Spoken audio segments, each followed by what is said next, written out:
ಕೆಲವೊಂದು ಅಸಹ್ಯವಾಗುವಂತಹ ಮರೆಯಲಿಕ್ಕೆ ಸಾಧ್ಯವಾಗದಿರುವಂತಹ ಘಟನೆಗಳು ಈ ಶೋಷಣೆಗೆ ಸಂಬಂಧಪಟ್ಟಂತೆ ಅದನ್ನು ನೆನಪಿಸ್ಕೊಂಡು ಶೇರ್ ಮಾಡ್ಕೊಳ್ಳಿಕ್ಕಾದರೆ? ನಾನು ಡಿಗ್ರಿ ಕಾಲೇಜಲ್ಲಿದ್ದಾಗ ಪ್ರದೀಪ ಅಂತ ಒಂದು ಹುಡುಗ ಲೈಫ್ ಕೊಡ್ತೀನಿ ಅಂತ ಹೇಳ್ಬಿಟ್ಟು ನನ್ನ ಜೊತೆ ಕಾಂಟ್ಯಾಕ್ಟಲ್ಲೆಲ್ಲ ಇಟ್ಕೊಂಡು ನೆಕ್ಸ್ಟು ಅವನು ಎದೆ ಮೇಲೆಲ್ಲ ಅಚ್ಚೆ ಹಾಕಿಸ್ಕೊಂಡಿದ್ದ, ಶಶಿ ಅಂತೇಳಿ. ಅವನಿದೆ ಓಕೆ. ಶಶಿ ಅಂತ ಅಚ್ಚೆ ಹಾಕಿಸ್ಕೊಂಡಿದ್ದ. ಗಾಡಿ ತೆಗೆದುಕೊಟ್ಟಿದ್ದೆ ನಾನು. ಈ ಥರ ಎಲ್ಲ ಇಷ್ಟಪಟ್ಕೊಂಡಿದ್ರು. ಅವ್ರ ಮನೇಲಿ ಬಿಡಲಿಲ್ಲ. ಯಾಕೆ ಮಧ್ಯರಾತ್ರಿ ಕರ್ಕೊಂಡೋಗಿ ತಾಲಿ ಹಾಕಿಸ್ಬಿಟ್ರು. ಏನಿ ಟ್ರಾನ್ಸ್ಜೆಂಡರ್ನ ಕಟ್ಕೊಂಡ್ಬಿಡ್ತಾರೆ ಅಂತ. ಸಮಾಜದಲ್ಲಿ ಅದಿಲ್ಲ, ಟ್ರಾನ್ಸ್ಜೆಂಡರ್ಗೆ ಇದಿಲ್ಲ ಅಲ್ಲ.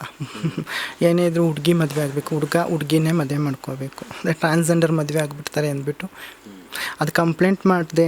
ಕಂಪ್ಲೇಂಟಲ್ಲಿ ನನಗೇನು ಇದಾಗಲಿಲ್ಲ. ಅದಕ್ಕೆ PCR ಅಂತ ಒಂದು ಕೇಸ್ ಹಾಕ್ಕೊಂಡಿದ್ದೀನಿ. ಆ ಕೇಸು ಇದರಲ್ಲಿದೆ. ಅದನ್ನು ಮುಂದುವರಿಸ್ತೀನಿ. ಮನಸಾರ ಇಷ್ಟಪಟ್ಟಿದ್ದ ಹುಡುಗನ? ಹೌದು. ಆದರೆ ಅವ್ರ ಮನೆಯವ್ರು ಬಿಡಲಿಲ್ಲ. ಎಷ್ಟು ವರ್ಷದ ಪ್ರೀತಿ? 12 ಇಯರ್ಸ್ದು. 12 ವರ್ಷದ ಸುದೀರ್ಘ ಪ್ರೀತಿ ಇತ್ತು. ಈಗ ಹುಡುಗ ಇಲ್ಲ. ಅವರು ಅಪೋಸ್ ಮಾಡಲಿಲ್ವಾ ಮನೆಗೆ? ಇಲ್ಲ, ನಾನು ಅವರನ್ನೇ ಮದುವೆ ಆಗ್ತೀನಿ ಅಂದರೆ ಯಾರು ತಾನೇ ಬಿಡ್ತಾರೆ ಹೇಳಿ? ಮತ್ತು ಸಲಿಂಗ ವಿವಾಹಕ್ಕೆ ಮಾನ್ಯತೆಯೂ ಇಲ್ಲ ಅಲ್ವಾ ನಮ್ಮ ದೇಶದಲ್ಲಿ. ಎಲ್ಲ ಪ್ರೀತಿ ಭಾವನೆಗಳನ್ನು ಶೇರ್ ಮಾಡ್ಕೊಂಡಿದ್ರಾ ನಿಮ್ಮ? ಎಲ್ಲ ಥರನೂ ಪ್ರದೀಪ ಮಾಡ್ಕೊಂಡಿದ್ರು. ಎಲ್ಲ ರೀತಿಯೂ ಮಾಡ್ಕೊಂಡಿದ್ರು. ಅವರು ಮೇಲ್ ಥರ ಇದ್ರು, ನಾನು ಫೀಮೇಲ್ ಥರ. ಅವ್ರಿಗೇನು ಸ್ಯಾಟಿಸ್ಫ್ಯಾಕ್ಷನ್ ಇತ್ತು ಕೊಡ್ತಾ ಇದ್ದು. ಅಲ್ಲ, ಅವ್ರನ್ನ ನೀವು ಯಾವತ್ತೂ ಕೇಳಲಿಲ್ವಾ? ಯಾಕೆ ನೀನು ನಾನು ಟ್ರಾನ್ಸ್ಜೆಂಡರ್ ಅಂತ ಗೊತ್ತಿದ್ದು ಕೂಡ ನನ್ನನ್ನೇನು ಪ್ರೀತಿಸ್ತಾ ಇದೆಯಾ, ಯಾಕೆ ಬೇರೆ ಹುಡುಗಿಯರ ಹತ್ರ ಹೋಗ್ಲಿಲ್ವಾ ಪ್ರೀತಿ ಮಾಡಲಿಕ್ಕೆ ಅನ್ನೋ ರೀತಿಯಲ್ಲಿ ಕ್ವಶನ್ಗಳು ಕೇಳಿದ್ರ ಆ ಟೈಮಲ್ಲಿ? ಕೇಳಿದ್ದೆ. ಅವರು ನಿನ್ಗೆ ಯಾರು ಲೈಫ್ ಕೊಡ್ತಾರೆ ಅಂತೆಲ್ಲ ಇಟ್ಕೊಂಡಿದ್ದ. ಏನೋ ಮನಸ್ಸು ಅವ್ರ ಮನೆಯವ್ರು ಬದಲಾವಣೆ ಮಾಡಿಬಿಟ್ರು. ಈಗ ತೃತೀಯಲಿಂಗಿ ಮಂಗಳಮುಖಿಯರು ಅಂತಂದರೆ ಸಮಾಜದಲ್ಲಿ ಕಾಮದಿಂದ ನೋಡೋರೆ ತುಂಬ ಹೆಚ್ಚಾಗ್ತಾರೆ. ಅದ್ರ ಬಗ್ಗೆ ಏನು ಹೇಳಕ್ಕೆ ಇಷ್ಟಪಡ್ತೀರಾ? ಹೌದು, ನಾನು ಸೆಕ್ಸ್ ವರ್ಕ್ಗೂ ನಿಂತಿದ್ದೀನಿ. ನನ್ನ ಟ್ರಾನ್ಸ್ಜೆಂಡರ್ ಕಮಿಟಿ ಜೊತೆ ಅಲ್ಲಿನ ಏನಿದೆ ಆ ಗ್ರೌಂಡ್ ಒಳಗಡೆ ನಾನು ತಿಳ್ಕೊಬೇಕಿತ್ತು. ಅದಕ್ಕೆ ಹೋಗಿದ್ದೀನಿ. ಅಲ್ಲಿ ನಿಂತ್ಕೊಂಡಾಗ 200, 500, 1000 ಗಟ್ಟಲೆ ದುಡ್ಡು ಕೊಡೋ ಅಂಥವ್ರು ಬರ್ತಾರೆ. ಡ್ರಿಂಕ್ಸ್ ಎಲ್ಲ ಮಾಡ್ಕೊಂಡು ಬರ್ತಾರೆ, ಕುಡಿತಾರೆ, ಗಾಂಜಾ ಎಲ್ಲ ತಗೋತಾರೆ, ಅಫೀಮ್ ಎಲ್ಲ ತಗೋತಾರೆ.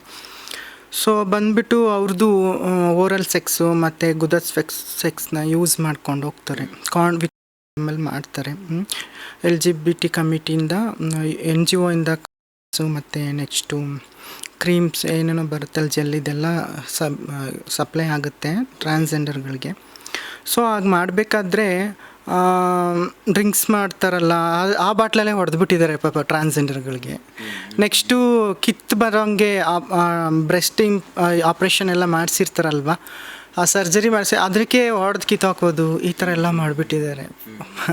ಕೊಲೆಗಳು ನಡೆದೋಗ್ಬಿಟ್ಟಿದೆ, ಎಲ್ಲ ಮರೆಮಾಚಿದೆ. ಯಾರೂ ಇದನ್ನು ತರ್ತಾ ಇಲ್ಲ ಮುಂದಕ್ಕೆ.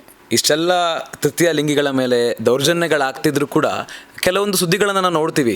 ತೃತೀಯ ಲಿಂಗಿಗಳಿಂದ ಏನು ಟ್ರಾನ್ಸ್ಜೆಂಡರ್ ಮಂಗಳಮುಖಿಯರಿಂದನೇ ಸಮಾಜಕ್ಕೆ ತೊಂದರೆಗಳಾಗ್ತಾ ಇದೆ, ಅಟ್ಯಾಕ್ ಮಾಡ್ತಾರೆ ಅನ್ನೋ ರೀತಿಯಲ್ಲೆಲ್ಲ ಸುದ್ದಿಗಳು ಬರುತ್ತೆ. ಅದ್ರ ಬಗ್ಗೆ ಏನು ಹೇಳ್ತೀರಾ? ಫಸ್ಟು ನಮ್ಮದು ಸೇಫ್ಟಿ ನಾವು ಕಾಪಾಡ್ಕೊಬೇಕಲ್ವ ಸರ್. ಸೊ ಅದರಿಂದ ಅವ್ರಿಗೆ ತೊಂದರೆ ಆಗ್ತಾಯಿದೆ ಗೊತ್ತಿಲ್ಲ. ಎಷ್ಟು ವರ್ಷ ನೀವು?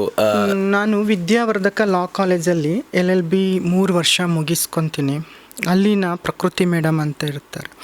ಅವರು ಇದ್ರ ಬಗ್ಗೆ ಹೇಳ್ತಾರೆ, ಇನ್ನು ಟ್ರಾನ್ಸ್ಜೆಂಡರು ಮತ್ತು ರಿಸರ್ವೇಷನ್ ಬಗ್ಗೆ ಹೇಳ್ತಾರೆ. ನೋಡಪ್ಪ, ನೀನು LLB ಮಾಡ್ತಾಯಿದ್ದಿ. ಅಲ್ಲಿ ನನಗೆ ವಾಸುದೇವ್ ಸರ್ ಅಂತ ಪ್ರಿನ್ಸಿ ಇದ್ದರು, ಈಗ ದೀಪು ಅಂತಿದ್ದಾರೆ. ವಾಸುದೇವ್ ಸರ್ ನನಗೆ 3 ವರ್ಷ ಸರ್ ನಾನು ಬರ್ತೀನಿ, ನಾನು ಇಲ್ಲಿ LLB ಮಾಡೋಕ್ಕೆ ಒಂದು ಚಾನ್ಸ್ ಕೊಡಿ ಸರ್ ಅಂತ. ಅಲ್ಲಿ ಹುಡುಗರೆಲ್ಲ ರೇಗಿಸ್ತಾರೆ, ನಿನಗೆ ಹೇಗಪ್ಪ ಕೊಡಲಿ? ಇಲ್ಲ ಸರ್ ಕೊಡಿ, ನನಗೊಂದು ಚಾನ್ಸ್ ಕೊಡಿ ಸರ್ ಅಂತ. ಓಕೆ ನಾನು ಕೊಡ್ತೀನಿ ಅಂತ ಹೇಳಿಬಿಟ್ಟು ಅಲ್ಲಿ ಯೂನಿವರ್ಸಿಟಿಗೆ ಕಾಲ್ ಮಾಡಿ ಹೇಳ್ತಾರೆ, ವಾಸುದೇವ್ ಸರ್ ಈ ಥರ ಒಂದು ಕೇಸ್ ಇದೆ, ಸೊ ತೊಗೊಳ್ಳ ಅಂತ. ತೊಗೊಳ್ಳಿ, ಏನು ಪ್ರಾಬ್ಲಮ್ ಇಲ್ಲ ಅಂತ ಹೇಳಿದಾಗ, ಶಶಿ ಅಂತ ಆವಾಗಲೇ ಮಾಡ್ಕೊಂಡಿರ್ತೀನಿ ನಾನು ನೇಮ್ ಚೇಂಜಸ್ಸು. 3 ವರ್ಷ ಕಂಪ್ಲೀಟ್ ಆಗುತ್ತೆ. ನೆಕ್ಸ್ಟು ಅವ್ರು ಕೊಟ್ಟಿದ್ದಕ್ಕೆ ನಾನು ಇವತ್ತು ಅಲ್ಲಿ ಸೀಟ್ ಕೊಟ್ಟಿದ್ದಕ್ಕೆ ಇವತ್ತು ಲಾಯರ್ ಆಗಿದ್ದೀನಿ. Thank you Vasudev sir. ಮತ್ತು ಪ್ರಕೃತಿ ಮೇಡಮ್ ರಿಸರ್ವೇಷನ್ ಬಗ್ಗೆ ತಿಳಿಸ್ಕೊಟ್ಟಿದ್ರು. ಅಲ್ಲಿ ಅಸಿಸ್ಟೆಂಟ್ ಪ್ರೊಫೆಸರ್ ಪ್ರಕೃತಿ ಅಂತೇಳಿ. ಸೊ ಮತ್ತು ನಂದು ನೇಮ್ನ ಚೇಂಜ್ ಮಾಡೋಕ್ಕೆ ಅವರೇ ನನಗೆ ಸ್ಫೂರ್ತಿ. ಸೊ ಅದನ್ನು ಡಿಕ್ಲರೇಷನ್ ತೊಗೊಂಡಿದ್ದೀನಿ. ಅವ್ರಿಗೂ ಧನ್ಯವಾದ ಹೇಳ್ತೀನಿ. ಮತ್ತು ನಾನು ಇವಾಗ ಲಾ ಕಂಪ್ಲೀಟ್ ಆದಮೇಲೆ ಎಲ್ಲಪ್ಪ ಜಾಬಿಗೆ ಸೇರ್ಕೊಳ್ಳೋದು ನಾನು, ಯಾರು ಕೊಡ್ತಾರೆ ನನಗೆ? ಸೀನಿಯರ್ ಅಂಡರಲ್ಲಿ ಇರಬೇಕು. ಕಾನೂನು ಮುಗಿದ ತಕ್ಷಣ ಹೋಗಿ ನಾವು ಲಾ ಪ್ರಾಕ್ಟೀಸ್ ಮಾಡೋಕ್ಕಾಗಲ್ಲ, ಜಡ್ಜ್ ಮುಂದೆ ನಿಂತ್ಕೊಳ್ಳೋಕ್ಕಾಗಲ್ಲ. ಅದ್ರ ಬಗ್ಗೆ ಯೋಚನೆ ಮಾಡ್ತಾಯಿದ್ದೆ. ಸೊ ನಾನು ಬಿ ಪರಶಿವ ಅಂತ ಇದ್ದಾರೆ, ಅವರು ಸೀನಿಯರ್ ಅಡ್ವೊಕೇಟು. ಆಮೇಲೆ ನಾಗರಾಜ್ ಅಂತ ಇದ್ದಾರೆ. ಸೊ ಅವ್ರ ಹತ್ರ ಹೋಗಿ ನಾನು ಈ ಥರ ಲಾ ಕಂಪ್ಲೀಟ್ ಆಗಿದೆ ಸರ್, ಸೊ ನಾನು ಒಂದು ಜಾಗ ಮಾಡಿಕೊಡಿ ನಿಮ್ಮ ಆಫೀಸಲ್ಲಿ, ನಾನು ಬಂದು ಪ್ರಾಕ್ಟೀಸ್. ಅವರು ಮನ್ಸು ಮಾಡಿ ನಾನು ಇವಾಗ ಅಲ್ಲಿದ್ದೀನಿ, ಪ್ರಾಕ್ಟೀಸ್ ಮಾಡ್ತಾಯಿದ್ದೀನಿ. ಅವ್ರಿಗೂ ಧನ್ಯವಾದ ಹೇಳ್ತೀನಿ, ಸೀನಿಯರ್ ಅಡ್ವೊಕೇಟ್. ಓಕೆ, ಒಟ್ಟಾರೆಯಾಗಿ ನಿಮ್ಮ ಮಾರ್ಗದರ್ಶನ, ಗೈಡ್ ಅಂದರೆ ಯಾರು ನಿಮ್ಮ ಒಂದು ಪ್ರೊಫೆಷನಲ್ ಲೈಫ್ಗೆ ಅಂತ? ನನ್ನ ಗೈಡ್ ಯಾರೂ ಇಲ್ಲ. ಸೊ ಅದೇ ಮುಂದೆ ತಳ್ಕೊಂಬಂತು ಲಾ ಪ್ರೊಫೆಷನ್ ತಗೋಬೇಕು ಅಂತ. ಪ್ರೊಫೆಷನಲ್ ಬರಬೇಕು ಅಂದ್ಕೊಂಡೇ ಇರಲಿಲ್ಲ. ಈಗ ನಾವು ಕಾಮನ್ ಆಗಿ ತಗೊಳ್ಳೋದಾದ್ರೆ, ಈಗ ತೃತೀಯ ಲಿಂಗಿಗಳು ಬೇರೆ ಬೇರೆ ರಂಗದಲ್ಲೂ ಕೂಡ ಚಾಲ್ತಿಯಲ್ಲಿದ್ದಾರೆ. ಯಾಕೆ ನೀವು ಲಾ ಅಥವಾ ವಕೀಲೆಯ ವೃತ್ತಿಯಲ್ಲೇ ನಾನು ಬೆಳಿಬೇಕು, ಸಾಧನೆ ಮಾಡಬೇಕು ಅಂತ ಯಾಕೆ ಈ ರಂಗವನ್ನು ಆಯ್ಕೆ ಮಾಡ್ಕೊಂಡ್ರಿ ಅಂತ? PUC ಮೇಲೆ ಸೈನ್ಸ್ ತೊಗೊಂಡಿದ್ದೆ ಸರ್. ನಾನು ಒಂಚೂರು ಮೆಡಿಕಲ್ ಕಡೆ ಹೋಗಬೇಕು ಅಂತ ಆಸೆ ಇತ್ತು. ಸೊ ಅಲ್ಲಿ ಜಾಸ್ತಿ ಮಾರ್ಕ್ಸ್ ಬೇಕಿತ್ತು, CETಗಳ ಎಕ್ಸಾಮ್ ತೊಗೋಬೇಕಿತ್ತು. ಅದರಲ್ಲೆಲ್ಲ ಕಡಿಮೆ ಮಾರ್ಕ್ಸ್ ಬಂತು ಅಂದ್ಬಿಟ್ಟು ನಾನು ಡಿಗ್ರಿ ತೊಗೊಂಡೆ, BA ಮಾಡಿ ನೆಕ್ಸ್ಟು ಲಾ ಕಂಪ್ಲೀಟ್. BA ಆದಮೇಲೆ ಏನು ಲಾ ಕಡೆಗೆ ಬಂತು. ಅಂದರೆ ಸಂಪೂರ್ಣವಾಗಿ ಹೆಣ್ಣಿನ ವೇಷವನ್ನು ಧರಿಸಲಿಕ್ಕೆ ಆರಂಭಿಸಿದ್ದು ಯಾವಾಗ ಅಂತ? ಯಾಕಂದರೆ ನೀವು ಮೊದಲೇ ಹೇಳಿದ್ರಿ, ಕಾಲೇಜಸ್ಸಲ್ಲಿ ನಾನು ಹುಡುಗನ ರೂಪದಲ್ಲೇ ಬಟ್ಟೆಗಳ ಧರಿಸ್ತಾ ಇದ್ದೆ, ವೇರ್ ಮಾಡ್ತಾ ಇದ್ದೆ ಅಂತ. ಕಂಪ್ಲೀಟಾಗಿ ಧರಿಸಲಿಕ್ಕೆ ಬದಲಾವಣೆ ಆಗಿದ್ದು ಯಾವಾಗ? Degree okay. BA ಕಂಪ್ಲೀಟ್ ಮಾಡ್ತಿದ್ದಂಗೆ ನಾನು ಹೆಣ್ಣು ಡ್ರೆಸ್ ಹಾಕ್ಕೊಳ್ಳೋಕ್ಕೆ ಸ್ಟಾರ್ಟ್ ಮಾಡಿದೆ. ಇವಾಗಲೂ ಕೂಡ ನಿಮ್ಮ ಮನೆಯಲ್ಲೇ ಇದ್ದೀರಾ ಅಥವಾ ಮನೆಯಲ್ಲೇ ಇದ್ದೀನಿ ಸರ್? ಮನೆಯಲ್ಲೇ ಇದ್ಕೊಂಡೇ ಪ್ರಾಕ್ಟೀಸ್ ಮಾಡ್ತಿದ್ದೀನಿ ಲಾ. ಮನೆಯಲ್ಲಿ ಈಗ ತಂದೆ ತಾಯಿ ಏನಂತ ಹೇಳ್ತಾರೆ? ಅಪೋಸ್ ಮಾಡ್ತಾರಾ ಅಥವಾ ಓಕೆ ಮಾಡ್ತಾರಾ, ಹೇಗೆ? ಅವ್ರು ಓಕೆ ಮಾಡಲ್ಲ. ಅಂದರೆ ಒಂದೇ ಮನೆಯಲ್ಲಿ ಇದ್ದೀರಾ ಅಂತಂದರೆ, ಅಂದರೆ ಹೋಗ್ಲಿ ಬಿಡು, ಬೇರೆ ಕಡೆ ಇರಲಿಕ್ಕೆ ಜಾಗ ಇಲ್ಲ ಅನ್ನೋ ರೀತಿಯಲ್ಲಿ ಜಾಗ ಕೊಟ್ಟಿದ್ದಾರಾ ಅಥವಾ ಹೇಗೆ ಅಂತ? ಒಂದೇ ಮನೇಲಿ ಇದ್ದೀವಿ, ಅವ್ರೇನೂ ಒಪ್ಕೊಂಡಿದ್ದಾರೆ. ಓಕೆ.